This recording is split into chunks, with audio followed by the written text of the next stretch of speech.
రాజధాని అమరావతిని నిర్వీర్యం చేసేలా వైసీపీ ప్రభుత్వం తీసుకున్న అసంబద్ధ నిర్ణయాలను కూటమి ప్రభుత్వం సరిదిద్దుతోంది.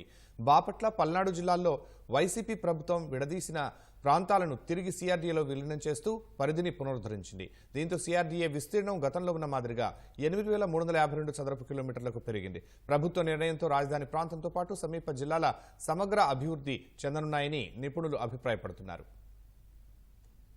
ప్రజా రాజధాని అమరావతి అంతమే లక్ష్యంగా వైసీపీ ప్రభుత్వం చేసిన దురాగతాలు అన్నీ ఇన్ని కావు.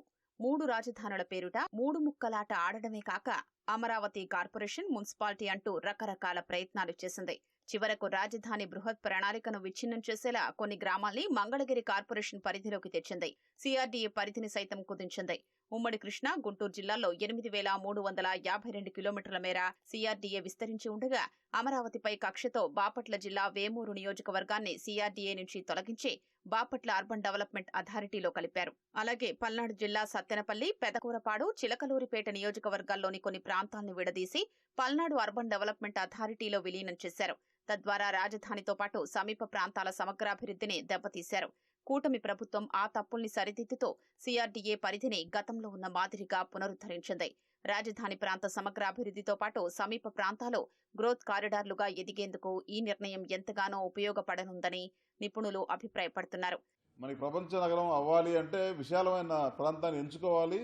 అలాంటి దాంట్లో అద్భుతమైన ఇన్ఫ్రాస్ట్రక్చర్ డెవలప్ చేయాలి.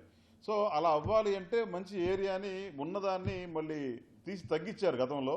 మళ్ళీ దాన్ని ఇవాళ కలపడం అనేది మళ్ళీ భవిష్యత్తుకి పునాది పడినట్టుగా భావిస్తున్నాం. దీన్ని చక్కగా రైలు, రోడ్డు, ఎయిర్ కనెక్టివిటీతో అమరావతి భవిష్యత్తు చాలా బ్రహ్మాండంగా ఉండబోతుంది. మీరు గమనిస్తే ఈ మధ్యకాలంలో మనకి పిడుగురాళ్ల మీదుగా, సత్తెనపల్లి మీదుగా వచ్చే మనకి కొండమూడు నుంచి పేరేచర్లు వస్తున్న రోడ్డు శాంక్షన్ అయింది రీసెంట్గా. అదే దాంతోపాటు మనకి వినుకొండ మీద నుంచి వచ్చే 4 లైన్స్ రోడ్డు కూడా శాంక్షన్ అయింది. తర్వాత మన వేమూరు కాన్స్టిట్యున్సీ నుంచి కూడా రోడ్డు నెట్వర్క్ దాంట్లో డెవలప్ అవుతా ఉంది.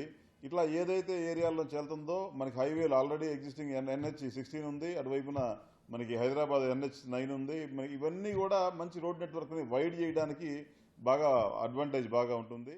సత్తెనపల్లి మున్సిపాలిటీతో పాటు గ్రామీణ మండలం, పెదకూరపాడు, అమరావతి, క్రోసూరు, అచ్చంపేట, ఎడ్లపాడు మండలాల్లోని 92 గ్రామాల పరిధిలోని మొత్తం 1069.55 చదరపు కిలోమీటర్లు రాజధాని ప్రాంత అభివృద్ధి సంస్థలో కలిసింది. బాపట్ల జిల్లా వేమూరు నియోజకవర్గంలోని చుండూరు, అమృతలూరు, వేమూరు, కొల్లూరు, భట్టిప్రోలు మండలాల పరిధిలో ఉన్న 62 గ్రామాలు సైతం సిఆర్డీఏలో చేర్చారు.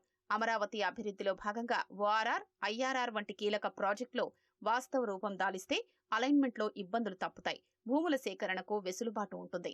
కూటమి ప్రభుత్వం నిర్ణయం వల్ల నిజాంపట్నం, మచిలీపట్నం పోర్టుతో రాజధాని అనుసంధానానికి ఎలాంటి ఇబ్బందులు ఉండవని నిపుణులు అంచనా వేస్తున్నారు. సిఆర్డీఏ మాస్టర్ ప్లాన్ కి విఘాతం కలిగించే విధంగా గత ప్రభుత్వం తీసుకున్న చర్యల్ని మరియు వాటిని నిలువరిస్తూ ఒరిజినల్ మాస్టర్ ప్లాన్కి అనుగుణంగా సిఆర్డీఏని తీసుకురావడం జరిగింది.